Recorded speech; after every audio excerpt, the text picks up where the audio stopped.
back, we got Karen Wiggins.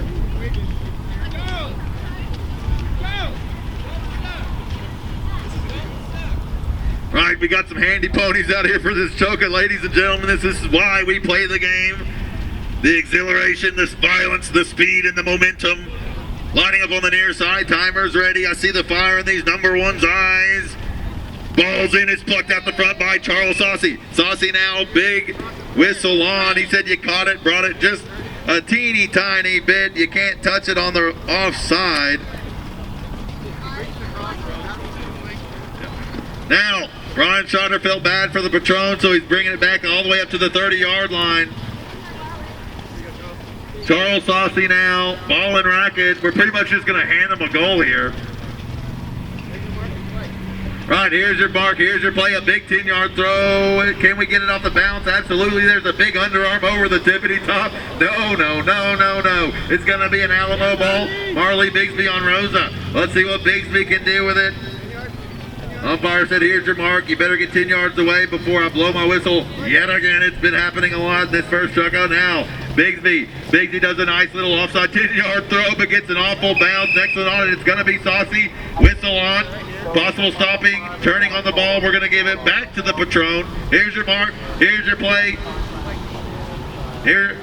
Yes, there we go. A big 10-yard throw up into the goal-scoring area. Great work there by Saucy.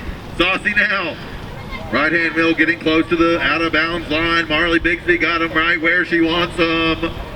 Now, Charles Saucy coming around the top of the D, pointing his horse out, not trying to get Bigsby a big swing on here. Brings the pony up. We got a big high African overarm if I've ever seen one. Straight through the PVC piping. Go. That's the first one on the board. Had a couple whistles, couple penalties. 1-0 in favor of Grand Bay.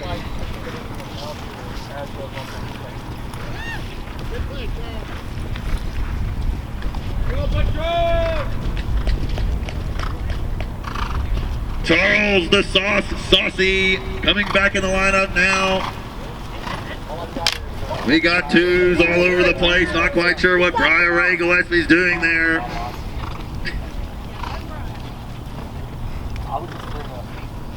Saucy just doing trot laps now, lining up on Ballo. Ballo now, big one out the back. It's going to be a threes ball game. Marley Bigsby, great left, right hand wheel. Great push by Karen Wiggins. Twos don't want it, the ones don't want it, and Charles Saucy absolutely wants it. What a pickup, ladies and gentlemen. Charles Saucy, big swing on, not phased. Another swing on, yes. Great work there by Marley Bigsby. Bigsby now gets a racket on it, can't quite pick it up, but she's on the mistake fixer of a horse, Rosa. Now, Marley Bigsby coming up to the 30-yard line. Does she offload to it? Number 2? No. She takes it herself. Yes, she does offload. There's a big pass in her midfield. Briar Ray Gillespie now. Gillespie checks out of pressure nicely on the Jay-Z horse, also owned by the Thompsons.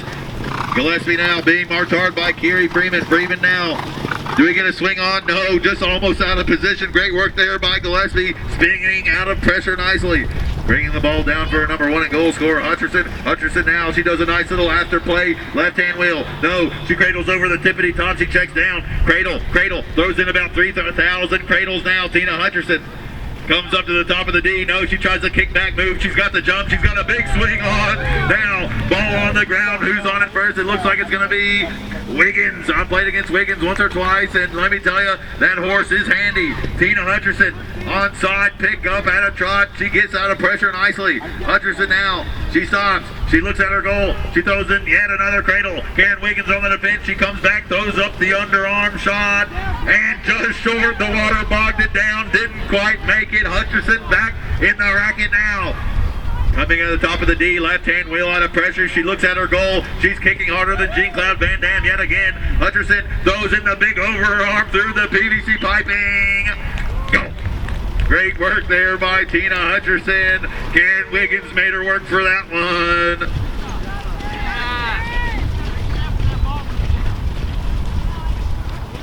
Ladies and gentlemen, the absolute legend of a Polocrosse player, Tina Hutcherson, showing us how it's done. Lining up. Ball's in, it's at the 2s, it's plucked out by Gillespie. Gillespie now on the big bay pony owned by the Thompsons. She's looking for her number 1. Nobody on her stick side. Great work there by Marley Bigsby taking a player on Rosa. Nice check there. She throws in the overarm connection, racket to racket, absolutely what you want to see. Right hand wheel on the pony by Hutcherson. On the defense is Wiggins. Wiggins now, can we get a stick on? No. Hutcherson turns out of pressure on Whiskey. She looks at her goal. Do we throw one over the tippity top? She cocks it back. A little bitty one just over the withers of the Wiggins pony. Go!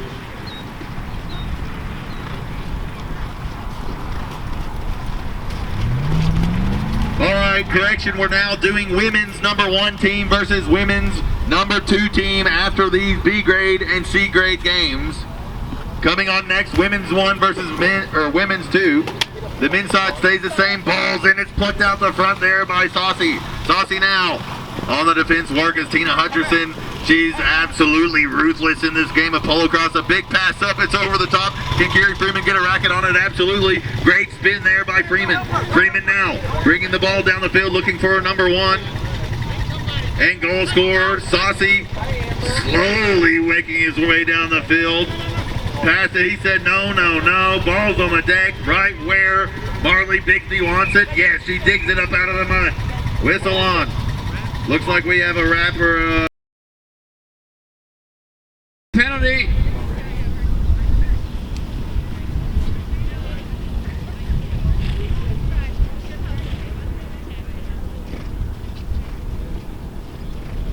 Penalty to the Patron. Charles Saucy takes the 10-yard throw into the end zone. He spins around. Heavy pressure there from that awesome horse, Rosa. Charles gets the turn. He spins. He shoots. And score.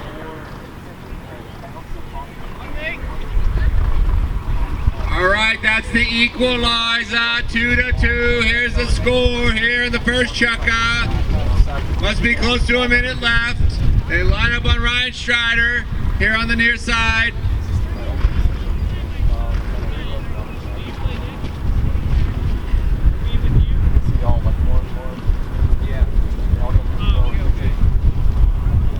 Strider loads the cannon, he throws it in, it goes off to the Grand Bay side, he's gonna pick it up, Garen misses it, everyone rides over it, Charles Saucy, the Patron all by himself. Here comes Brian with the pressure on that big beautiful horse. Here comes Tina with the pressure, he lobs it up to Kiri in midfield, great pass, great teamwork. Here comes heavy pressure again, great defense there from that team. Karen marks up Tina.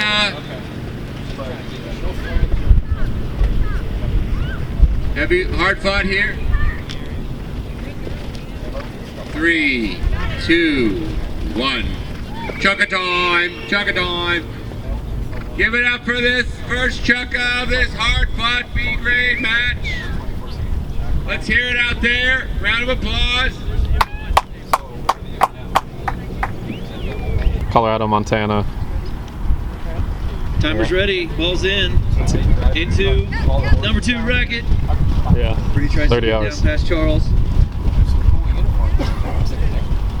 Charles gets beat with the shoulder, and she's got an open pass. It looks like no. Tina's stuck in a corner. Tina trying to get around Wiggins. Karen did a really good job the first chuck of making Tina work for the goals that she got. Oh no, and the ball goes to the ground. Pass gets the ball, it's by the line. Tina gets first to it. She might have a chance. No, Karen's already blocking her. Tough little lob shot in front of Karen. It goes in. It's a good goal play.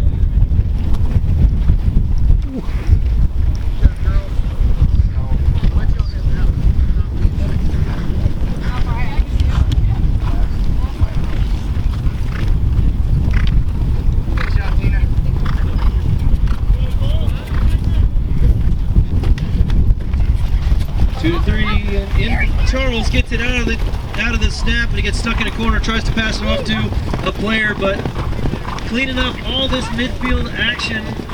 Mariah passes it in to Tina. It's on the ground. Karen pushes Tina off mid-zone. Tina you can't get it. No, I think Tina's gonna try to get to it. They're looking for it, but I bet that ball is the same color as the dirt right about now. And there's a lot of time going by without a whole lot of progress here. We might have found a hole that neither one of these girls can get it out of. Maybe it's close enough to the line, neither one of them. And that's a call. The call they just called, unless they saw something I didn't, was a deadlock. The ball was on the ground for more than 10 seconds. There wasn't any forward progress in the ball, so just keep the game going. Oh, no. Somebody must have crossed it down hit. So there's a 10-yard throw awarded from where the infraction was. Okay. 10-yard throw goes into midfield, into Charles. No, up and over everybody else. First to it, Brian. All midfield game so far. This Chukka seems to be in her racket. Ball comes into Tina, overhand pass into Tina's racket, marked up by Wiggins. Taking her to the corner. Tina's looking like she's going to try and sneak one out of a little side shot, but she turns left instead, goes for a more straight on shot. Jukes behind, puts another one between the posts. That's 4-2. 4-2. Got a lot of time left. Got 5.5 minutes left. Grand Bay's down 2. Plenty of time to double either one of these teams' scores if they really felt like it. And that's the way to do it. Ball's in. Charles Saucy with it. Turns out, tries not to get marked up on the line like last time. He's been getting a lot of lineup ball, but having a hard time getting down the field afterwards. Looks like maybe teammate was looking for a pass midfield. He's going to carry it down. He's trying to get down the field into the end zone. That's number 3, so he might have trouble once he gets there too. He gets his bounce, which is great on this field. That side of the field is much easier, less pondy. Charles does a big cradle, maybe trying to sucker in. Marley doing a good job. Marley closing the gap out there in the corner where it's a little safer to be a little more aggressive as a defender. She closes the gap. There's a little bit on the attack. Yeah, Marley doing a great job. Charles is really struggling to get a window. It looks like he might just, instead of maneuver around her, just throw around her. And he's got momentum and an overhand shot with rackets in the air. That narrows the lead that the Alamo team has to 1. 3 plays 4 in favor of Alamo. 1 goal will tie this up. Still have a ton of time left. 3.5 minutes left. 1 goal separates these two teams. Last chuck of the game. Very exciting. Ball's into Charles' racket again. He wins every lineup and then has a hard time getting downfield. So he passes it to a player, but it goes to Marley instead. Marley on Rosa. Good combination. Looks like a long pass into Tina's racket, but she's undefended, so she's able to know it's on the ground. It's just out of her reach, and it may be out close to the back line. Instead of grabbing it and running out, Wiggins stops, turns around, gets the ball, passes it up, tries to put it in her racket, but isn't able to put it in. On the ground for everybody to get. Marley takes that opportunity, looking to get downfield. She's passed up forward. It'll be interesting to see this weekend as the field condition stays like this or continues. If people choose to do these midfield passes and bounce in, or if they're going to decide against that. On a field like this, depending on which puddle you bounce it in, it may not come up as true as you expected. What? Tina gets a chance to take a shot at goal, puts another one in, and that widens the gap. 2 goals, the difference. 5 plays 3.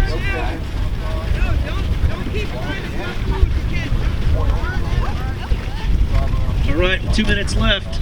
A little over 2 minutes left. There are 2 goals to be put on the board by the Grand Bay side, but if they let the Alamo side put another one on the board, it's going to be a lot harder to come back.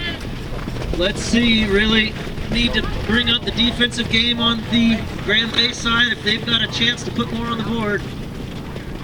Tina puts it on the ground again. Sloppy falls to the ground and just dies. She's going to be first to pick it up, but she's got a horse butt and 2 lines in her way. As she's trying to pick it up, she rolls it out. That's a good opportunity for Grand Bay. They still have 1:40 left. That's enough time for 2 goals, but it's just enough time for 2 goals. So they need to do something. It's not that. Because that just caused a turnover, and Tina will probably not miss her bounce if she gets it passed into her. Just take the field out of the equation altogether. Try to get around Wiggins. Wiggins has done a good job defense so far this game against Tina, making Tina really work for it. Both these number 3s have given the ones a real good run for their money, making it a defensive, low-scoring game. Really strong horses will make a big difference in games like this. Ball is thrown wide.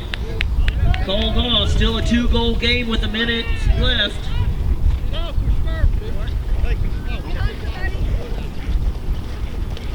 Ball comes up, and it was high enough. You'd think that it would bounce up to you, but it bounced up just barely. Now there's a big mob of horses. Carey with the ball coming downfield. Oh, trying to get it. Oh, man, it's just too slippery today. A little bit of sloppy East Texas grease on it. Hard to keep it in. There's another example of that. Ball's just flying around. I think it recognizes the facility and wants to just be played polo. So finally, we got the ball picked up. Tina grabbed the ball out front of the defender.